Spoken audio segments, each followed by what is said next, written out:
ಇಂಡಿಯಾಕ್ಕೆ import ಆದದ್ದು first 32 ಕಾರ್ನಲ್ಲಿ ನಂದು ಒಂದು ಕಾರ್. ನಾನು ತಗೊಳ್ಬೇಕಾದ್ರೆ 1,25,00,000. ನಾನು ತಗೊಂಡ ಕಾರ್ಗಳದೆಲ್ಲ ಒಂದು ಸ್ಪೆಷಾಲಿಟಿ ಅಂದ್ರೆ ಫಸ್ಟ್ 2 ಕಾರ್ ಕಂಪನಿಗಳೇ ಮುಳುಗಿಯೋದು. ಬೊರೋಸ್ಕೋ ಗ್ರೇ ಅಂತ ಹೇಳಿ ಒಂಥರ ಡಿಪ್ರೆಸಿಂಗ್ ಕಲರ್. ಇದು ನಮ್ಮ ತಂದೆಯವ್ರದ್ದು ಸ್ಟ್ಯಾಚ್ಯೂ. ಅವರಿಗೆ ಸಹ ಕಾರ್ ಅಂದ್ರೆ ಬಾರಿ ಇಷ್ಟ. ನಾನು ಹೆಂಡತಿ ಯಾವಾಗ್ಲೂ ಹೇಳುದು, ಈ ಕಾರ್ನವ್ರು ಹೊರಗಿಂದ ಒಂದು ಕ್ಯಾಮೆರಾ ಕೊಡ್ಬೇಕಿತ್ತು ಕ್ಯಾಪ್ಚರ್ ಮಾಡ್ಲಿಕ್ಕೆ. ಹೀಗೆ ತಲೆ ಮೇಲೆ ಕೈ ಇಟ್ಟು ಅಮ್ಮ ಈ ಕಾರ್ ಅಂತ ಹೇಳಿ. ನಂದು ಆಪರೇಷನ್ ಥಿಯೇಟರ್ ಅಲ್ಲಿ ನಾನು ಕಾರ್ ಪಾರ್ಕ್ ಮಾಡಿದ ಜಾಗ ಕಾಣ್ತಾ ಇರ್ತದೆ. ಇವತ್ತಿಗೂ ಒಂದು 7-8 ಜನ ಸೆಲ್ಫಿ ಹೊಡ್ಕೊಂಡು ಹೋಗ್ತಾ ಇರ್ತಾರೆ.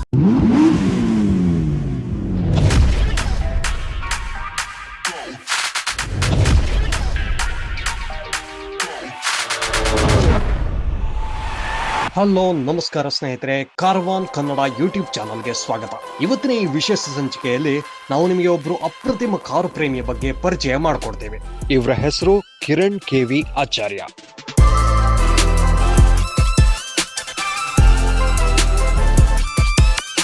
ಕರ್ನಾಟಕದ ಮಾಜಿ ಗೃಹ ಸಚಿವರಾದಂತಹ ದಿವಂಗತ VS ಆಚಾರ್ಯ ಅವರ ಪುತ್ರರಾಗಿರುವ ಡಾಕ್ಟರ್ ಕಿರಣ್ ಆಚಾರ್ಯ ಅವರು ಮಣಿಪಾಲ್ ಮೆಡಿಕಲ್ ಕಾಲೇಜಿನಲ್ಲಿ ಉಪನ್ಯಾಸಕರಾಗಿ ಕಾರ್ಯನಿರ್ವಹಿಸ್ತಾ ಇದ್ದಾರೆ.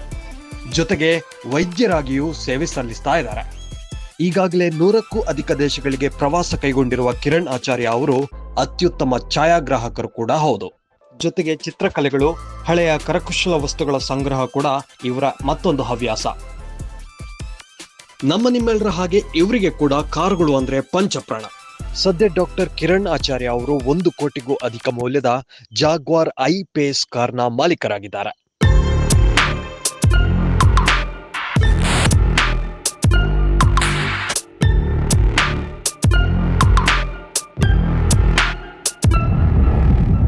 ಅತ್ಯುತ್ತಮ ಗುಣಮಟ್ಟದ ಎಲೆಕ್ಟ್ರಿಕ್ ಮಾದರಿಯ ಕಾರು ಇದಾಗಿದ್ದು, ಇವತ್ತಿನ ಈ ಸ್ಪೆಷಲ್ ಎಪಿಸೋಡ್ ನಲ್ಲಿ ಸ್ವತಃ ಡಾಕ್ಟರ್ ಕಿರಣ್ ಆಚಾರ್ಯ ಅವರು ತಮ್ಮ ಕಾರಿನ ಬಗ್ಗೆ ಪರಿಚಯ ಮಾಡಿಕೊಡ್ತಾರೆ. ಹಾಗಿದ್ರೆ ಇನ್ಯಾಕೆ ತಡ, ಡಾಕ್ಟರ್ ಆಚಾರ್ಯ ಅವರಿಂದಲೇ ಈ ಐಷಾರಾಮಿ ಕಾರಿನ ಬಗ್ಗೆ ಮಾಹಿತಿ ಪಡ್ಕೊಳ್ಳೋಣ. ಸರ್, ನಂಗೆ ಫಸ್ಟ್ ಕಾರ್ ಯಾವ್ದಿತ್ತು ಸರ್? ನಂದು ಶುರು first car Matiz, Daewoo Matiz. ನಾನು ತಗೊಂಡ ಕಾರ್ಗಳದೆಲ್ಲ ಒಂದು ಸ್ಪೆಷಾಲಿಟಿ ಅಂದ್ರೆ ಫಸ್ಟ್ 2 ಕಾರ್ ಕಂಪನಿಗಳೇ ಮುಳುಗಿಯೋದು. But I really enjoyed driving Matis because it was a small car, but with the feel of a big car, with power steering and all that. Did lot of long journeys. ಆಮೇಲೆ ಬಂತು ನಂದು ಟೂಸಾನ್, Hyundai Tucson. ಅದು ಕೂಡ ಹಾಗೆ discontinue ಆಯ್ತು ಇಂಡಿಯಾದಲ್ಲಿ. ಅದು ಸನ್ರೂಫಿಗೋಸ್ಕರ ತಗೊಂಡಿದ್ದು ಅದನ್ನು. ಸರ್, ಯಾವಾಗ ಇದು ಫಸ್ಟ್ ನಿಮ್ಮ ಮ್ಯಾಟಿಸ್ ಇದ್ದು? It is 1999. ಅದು ತಗೊಂಡು 2 ವಾರದಲ್ಲೇ ನಾನು ಮಲೇಷ್ಯಾಕ್ಕೆ ಹೋದೆ. 2 ವರ್ಷಕ್ಕೆ ಕಾರ್ ಇಲ್ಲೇ ಇತ್ತು, ತಂದೆಯವರು ಬಿಡ್ತಾ ಇದ್ರು. ಸೊ ಆಮೇಲೆ ತುಂಬ ಎಂಜಾಯ್ ಮಾಡಿದೆ. ಆಮೇಲೆ ನಂದು ನೆಕ್ಸ್ಟ್ ಅದೇ ಟೂಸಾನ್ ಹೇಳಿದ್ನಲ್ಲ. ಮತ್ತೆ ಆಡಿ Q3, ಅವರದ್ದು ಟ್ಯಾಗ್ಲೈನ್ ಇತ್ತು, ಲಿವ್ ಇನ್ ದ ಪ್ರೆಸೆಂಟ್ ಅಂತ ಹೇಳಿ. ಅದು ಭಾರಿ ಇಂಪ್ರೆಸ್ ಆಯ್ತು ನನಗೆ. ನಮ್ಮನ್ನು ಡೆಲ್ಲಿವರೆಗೆಲ್ಲ ಕರ್ಕೊಂಡು ಹೋಗಿ ನಮ್ಮ ಹತ್ರ ಅಲ್ಲಿ ಆಬ್ಸ್ಟಕಲ್ ಕೋರ್ಸಲ್ಲೆಲ್ಲ ಕಾರ್ ಬಿಡಿಸಿ ಭಾರಿ ಇಂಪ್ರೆಸ್ ಆಯ್ತು ನಂಗೆ ಅದು. ಸೊ ಇಮಿಡಿಯೇಟ್ಲಿ ಪರ್ಚೇಸ್ ಮಾಡಿದ್ದೆ ಅದನ್ನು. ಅದನ್ನು 5 ವರ್ಷ ಎಂಜಾಯ್ ಮಾಡಿ ಆದಮೇಲೆ ಕೆಲವು ಲಕ್ಷ ರನ್ ಮಾಡಿದ ಮೇಲೆ ನೆಕ್ಸ್ಟ್ ಹೈ ಎಂಡ್ ಕಾರ್ಸ್ ಖುಷಿ ಆಗ್ಲಿಕ್ಕೆ ಶುರು ಆಯ್ತು ಅದರ ಫೀಚರ್ಸಿಗೋಸ್ಕರ ಮತ್ತು ರೈಡ್ ಕಂಫರ್ಟ್ಗೆ. ನಾನು ಆ್ಯಸ್ ಎ ಡಾಕ್ಟರ್ ನಂದು ಮನೆಯಿಂದ ಆಸ್ಪತ್ರೆಗೆ ಇರೋದು 6 kilometre. But I like weekend drives and driving short distance like Bangalore, Goa ಹಾಗೆಲ್ಲ ಇದ್ದರೆ ಸೀದಾ ಡ್ರೈವ್ ಮಾಡ್ಕೊಂಡೇ ಹೋಗೋದು ಅಂತ ಹೇಳಿ. Luckily my wife and daughter also they enjoy driving. So ಕಾರಲ್ಲಿ ಒಂದು ಫ್ರಿಜ್ಜು, ಫುಡ್ ಬ್ಯಾಕೆಟ್ ಎಲ್ಲ ರೆಡಿ ಇರ್ತದೆ. So we are ready, self sufficient ಅಂತಾರೆ. ಮತ್ತೆ ಬಂದದ್ದು Jaguar F-PACE. Jaguar I was really impressed, ಯಾಕಂದರೆ technologically highest possible standards, safe cars. So Jaguar F-PACE ನಂದು Italian racing red ಅಂತ ಇತ್ತು, ಭಾರಿ ಭಾರಿ ಪಾಪ್ಯುಲರ್ ಇತ್ತು.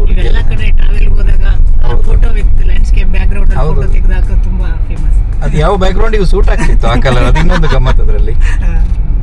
ಮತ್ತೆ ಅದು 6 ವರ್ಷ ಯೂಸ್ ಮಾಡಿದ ಮೇಲೆ ಬಂದಿದ್ದು ಜಾಗ್ವಾರ್ F-PACE, I-PACE. ಇದೀಗ ಬಿಡ್ತಾ ಇರೋ ಕಾರು. ಇದು ಆಲ್ ಎಲೆಕ್ಟ್ರಿಕ್ ಕಾರು. ಇದರಲ್ಲಿ ಇಂಜಿನ್ ಅಂತ ಹೇಳಿ ಇಲ್ಲ, 4 ಚಕ್ರಗಳಿಗೆ 4 ಮೋಟರ್ ಉಂಟು. ಕಾರಿನ ನಾವು ಕೂತಿದ್ದೇವಲ್ಲ ಅದ್ರ ಇಡೀ ನೆಲದಲ್ಲಿ ಇಡೀ ಬ್ಯಾಟ್ರಿ ಉಂಟು. ಒಂದ್ಸರಿ ಫುಲ್ ಚಾರ್ಜ್ ಮಾಡಿದರೆ 420 ಕಿಲೋಮೀಟರ್ ಓಡ್ತದೆ. ಸೊ ಅಲ್ಲಲ್ಲಿ ಚಾರ್ಜಿಂಗ್ ಇದೆ, ಆ್ಯಪ್ ಎಲ್ಲ ಉಂಟೀಗ. So long drives are not a problem. For example ನಿಮಗೆ ಹೊನ್ನಾವರ ಕಡೆ ಹೋಗೋದಾದ್ರೆ ಹೊನ್ನಾವರದಲ್ಲಿ ಸಾಗರ್ ಇಂಟರ್ನ್ಯಾಷನಲಲ್ಲಿದೆ, ಸಿರ್ಸಿಯಲ್ಲಿ ಉಂಟು, ಹಾಗೆ ಎಲ್ಲ ಊರಿನಲ್ಲಿ ಈಗ ಚಾರ್ಜಿಂಗ್ ಪಾಯಿಂಟ್ಸ್ ಬರ್ತಾ ಇದೆ. ಬೆಂಗಳೂರಿಗೆ ಹೋಗೋದಾದ್ರೆ ಯಡಿಯೂರಿನಲ್ಲಿ ಉಂಟು. ಎಲ್ಲ ಫಾಸ್ಟ್ ಚಾರ್ಜ್ ಅಂದರೆ 45 ನಿಮಿಷದಲ್ಲಿ ನಿಮ್ಗೆ ಫುಲ್ ಚಾರ್ಜ್ ಆಗಿಬಿಡ್ತದೆ. ಈ ಬ್ರೇಕ್ನಲ್ಲಿ ಹೌದು, ಟೀ ಬ್ರೇಕ್ ಮುಗಿಸೋಲ್ಲಿ ಚಾರ್ಜ್ ಆಗ್ತದೆ. ಮತ್ತು ಇದರದ್ದು ಇನ್ನೊಂದು ವಿಷಯ ಅಂದರೆ ತುಂಬ silent, you must have observed, silent. ಮತ್ತು ಫಾಸ್ಟ್ ಹೋಗ್ಬೇಕಾದ್ರೆ ನೆಲಕ್ಕೆ ಹತ್ತಿರ ಇರ್ತದೆ. ಹೊಂಡಗುಟ್ಟಿ ರಸ್ತೆ ಬೇಕಾದ್ರೆ ಮೇಲೆ ಮಾಡ್ಕೊಂಡು ಹೋಗ್ಬೋದು. Okay lot of technological features. ಇದು ನಮ್ಮ ತಂದೆಯವ್ರದ್ದು ಸ್ಟ್ಯಾಚ್ಯೂ. ಅವರಿಗೆ ಸಹ ಕಾರ್ ಅಂದರೆ ಭಾರಿ ಇಷ್ಟ. ಹೌದಾ? ಹೌದು. ಓಕೆ 1983ರಲ್ಲಿ ಮಾರುತಿ ಫಸ್ಟ್ ಬಂದಾಗ ನಮ್ಮ ಹತ್ರ ಒಂದು ಇತ್ತು, ಅದು ಇನ್ನೂ ಇದೆ ಮನೆಯಲ್ಲಿ. ಹಾಂ ಹಾಂ ಅದು ಹಾಗೆ 4 ಲಕ್ಷ ಕಿಲೋಮೀಟರ್ ರನ್ ಆಗಿದೆ. ಓಕೆ ಅವರು ತುಂಬ ಕಾರ್ ಪ್ರಿಯ. ಅವರು ಮೈಸೂರಿಗೆ ಹಾಂ ಬೆಳಿಗ್ಗೆ ಹೊರಟು ಹಾಂ ಮಧ್ಯರಾತ್ರಿ ವಾಪಸ್ ಬಂದದ್ದು ಉಂಟು. 5:30 ಗಂಟೆಯಲ್ಲಿ ಹೋದದ್ದು, 5:30 ಗಂಟೆಯಲ್ಲಿ ಬಂದದ್ದು. ಮೈಸೂರಲ್ಲಿ ಅರ್ಧ ಗಂಟೆ ಕೆಲಸ ಅಷ್ಟೇ. ವಾವ್ ಹೌದು. ಮಸ್ತ್. ಅದನ್ನು ಆ ರೆಕಾರ್ಡ್ ನಾನು ಬ್ರೇಕ್ ಮಾಡಿದೆ. ಹಾಂ ಜಾಗ್ವಾರ್ ಎಫ್ ಪೇಸ್ನಲ್ಲಿ ಬ್ರೇಕ್ ಮಾಡಿದೆ. ನಾನು ಮತ್ತು ಮಗಳು ಹಾಂ we did the same thing. Correct 11 ಗಂಟೆ 25 ನಿಮಿಷದಲ್ಲಿ ಮೈಸೂರನ್ನು ಮಾಡಿ ಬಂದೆವು ಊರಿಗೆ. ಈ ಪ್ರೈಸ್ ರೇಂಜಲ್ಲಿ ಈಗ ಮರ್ಸಿಡೀಸ್ ಬರುತ್ತೆ, BMW ಬರುತ್ತೆ, ಹೌದು. ಈ ಥರ ಎಲ್ಲ ಆಡಿ ಎಲ್ಲ ಬರ್ತಿರೋವಾಗ ನೀವು ಜಾಗ್ವಾರ್ಗೆ ಸ್ಪೆಸಿಫಿಕ್ ಹೋಗಿದ್ದೆ ಯಾಕೆ? ಎರಡು ವಿಷಯ. ಒಂದು ಬಿಲ್ಡ್ ಕ್ವಾಲಿಟಿ ಮತ್ತು ವ್ಯಾಲ್ಯೂ ಫಾರ್ ಮನಿ. ಅವ್ರು ಕೊಡುವಂಥ ಫೀಚರ್ಸು ಮರ್ಸಿಡೀಸ್ನಲ್ಲಿ ಆಗಲಿ BMW ಅಲ್ಲಿ ಸಿಗೋದಿಲ್ಲ. ಸರ್ ಲೈಕ್ ಯಾವುದು? 360 ಡಿಗ್ರಿ ವ್ಯೂ ಇಸ್ ಅನದರ್. ಇದರಲ್ಲಿ ನಿಮ್ಮ ಕಾರನ್ನು ಹೊರಗಿಂದ ನೋಡ್ಬೋದು ನೀವು ಹೀಗೆ ಲೈವ್ ಆಗಿ. ಇದು ಸಹ ಈಗ ಎಲ್ಲ ಕಾರ್ ಸಣ್ಣ ಕಾರಲ್ಲಿ ಕೊಡ್ತಾ ಇದ್ದಾರೆ. ಬಟ್ ಇದರಲ್ಲಿ ಕರೆಕ್ಟ್ ಪಾರ್ಕಿಂಗಿಗೆ ಲೈನ್ಸ್ ಅದು ಇದೆಲ್ಲ ಭಾರಿ ಚೆಂದ ಕಾಣ್ತದೆ. ಕಾರು ಫ್ರಂಟಿಂದ ಹೇಗೆ ಕಾಣ್ತದೆ ಅಂತ ನೋಡ್ಬೋದು ನೀವು. ಸೊ ಕಾರ್ ನಾಡಿ ನಾಯಿ ಇದ್ದರೆ ಬೆಕ್ಕಿದ್ರೆ ಎಲ್ಲ ಸುಲಭದಲ್ಲಿ ಕಾಣ್ತದೆ, ಇದರಲ್ಲಿ ಕಾಣ್ತದೆ. ಟ್ರಾನ್ಸ್ಪರೆಂಟ್ ಇದೆಲ್ಲ, ಇಲ್ಲಿ ಮೂವ್ ಆಗುವಾಗ ಕಾಣ್ತದೆ ನಿಮಗೆ. ಸೊ ಅಡಿಯಲ್ಲಿ ಏನಾರಿದ್ರೆ ಮತ್ತು ಟರ್ನಿಂಗ್ ಆಗ್ತದಾ ಇಲ್ಲೋ ಅಂತ ಗೊತ್ತಾಗಲಿಕ್ಕೆ ಎಲ್ಲೋ ಲೈನ್ಸ್ ಕೊಡ್ತಾರೆ. ಸೊ ಇದೆಲ್ಲ ಸೂಪರ್ ಫೀಚರ್ಸ್. ಮತ್ತು ಇನ್ನೊಂದು ರಿವರ್ಸ್ ಹಾಕಿದರೆ ಎಲ್ಲರೂ ರಿವರ್ಸ್ ಕ್ಯಾಮರಾ ಕೊಟ್ಟಿರ್ತಾರೆ. ನೀವು ರಿವರ್ಸಲ್ಲಿ ಒಂದು ವೈಪರ್ ಕೂಡ ಕೊಟ್ಟಿದ್ದಾರೆ, ಇಲ್ಲಿ ಹಾಕಿಕೊಳ್ಳಿ ವಾಶ್ ಆಗ್ತದೆ.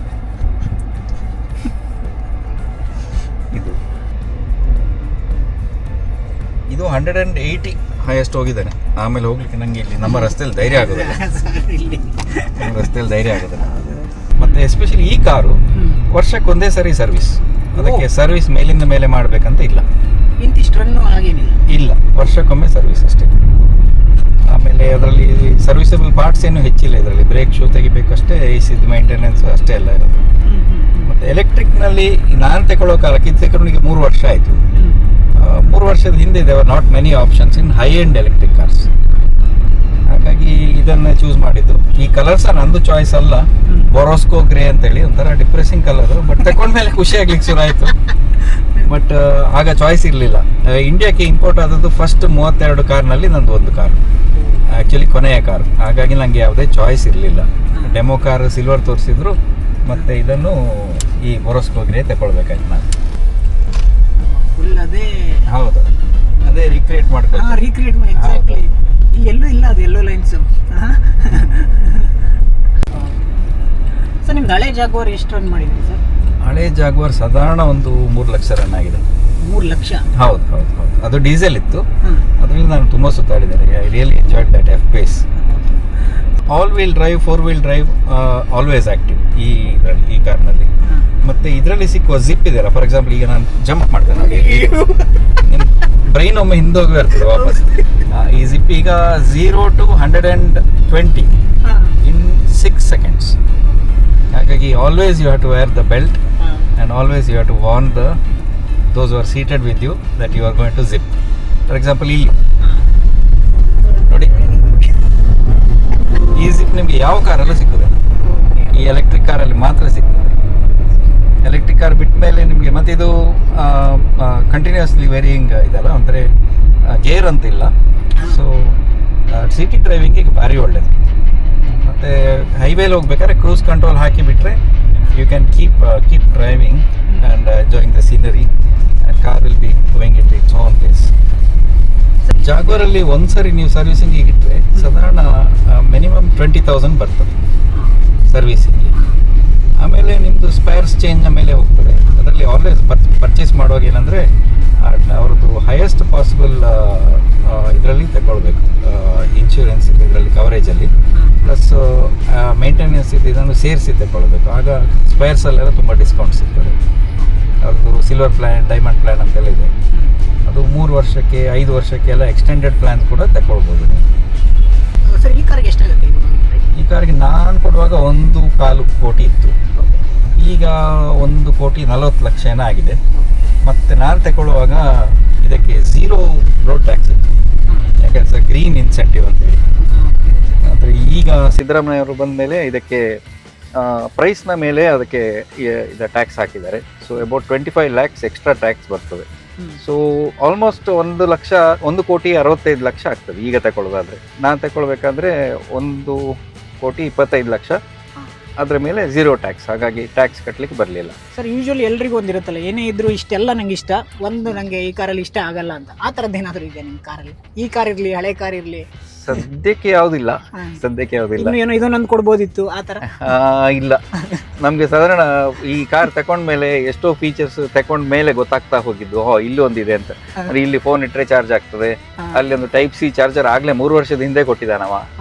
ಮತ್ತೆ ಮಧ್ಯದಲ್ಲಿ ಈಗ ನೀವು ಕೈ ಇಟ್ಟಿದೆ, ಹಾಮ್ ರೆಸ್ಟ್ ಇದೆಲ್ಲ, ಅಲ್ಲೊಂದು ರೆಫ್ರಿಜರೇಟರ್ ಇದೆ, ಲಾಂಗ್ ಡ್ರೈವ್ ಅಷ್ಟೇ ಕನೆಕ್ಟ್ ಮಾಡ್ತೇನೆ ನಾನು. ಸೊ ಬೇಕಾದ್ದೆಲ್ಲ ಇದೆ.